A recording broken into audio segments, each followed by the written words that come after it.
देखिए given question in a triangle ABC right angle at A B if tan A equal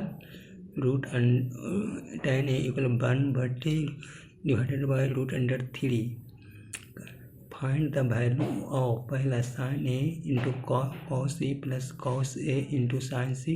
second question है cos A into cos C minus sin A into sin C।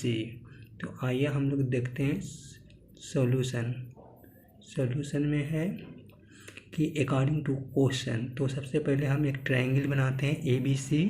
तो AB equal 1 होता है, BC equal √3 होता है। क्यों होता है? क्योंकि tan A इक्वल हम लोग जानते हैं परपेंडिकुलर बटे बेस। तो अब हमको हाइपोटेनस निकालना है, तो पाइथागोरस थ्योरम लागू करेंगे। AC square equal AB square plus BC square, फिर सबका वैल्यू पुट करेंगे तो हाइपोटेनियस √2 आता है, √2 आता है। उसी प्रकार फिर जब ये हाइपोटेनियस निकल गया तो हम अब sin A into cos C plus cos A into sin C। तो बारी बारी से हम देखते हैं कि sin A इक्वल परपेंडिकुलर बटे हाइपोटेनियस, तो AB बटे AC √3/2 सबका वैल्यू रखते हैं। फिर cos C इक्वल बेस बटे हाइपोटेनियस होता है √3/2 BC डिवाइडेड बाई AC। उसी तरह cos A बेस बटे हाइपोटेनियस होता है तो 1/2 AB बटे AC।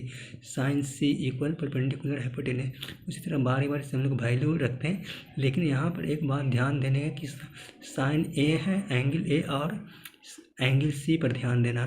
तो उसमें जो हमारा हाइपोटेनियस सेम रह जाता है, लेकिन बेस और परपेंडिकुलर इसमें देख रहे हैं कि चेंज हो जाता है।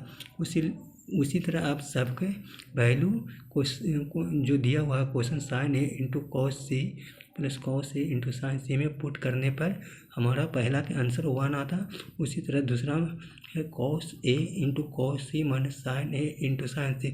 सबका वैल्यू डालने पर एक आपस में कट जाता है, इसका आंसर 0 आता है। तो इस तरह से ये क्वेश्चन बनेगा। केवल इसमें हमको ये देखना है एंगल यहाँ पर चेंज होता है A और C, तब हमारा बेस और परपेंडिकुलर हमेशा बारी बारी से चेंज होते रहता है। इसी तरह से ये क्वेश्चन बनेगा।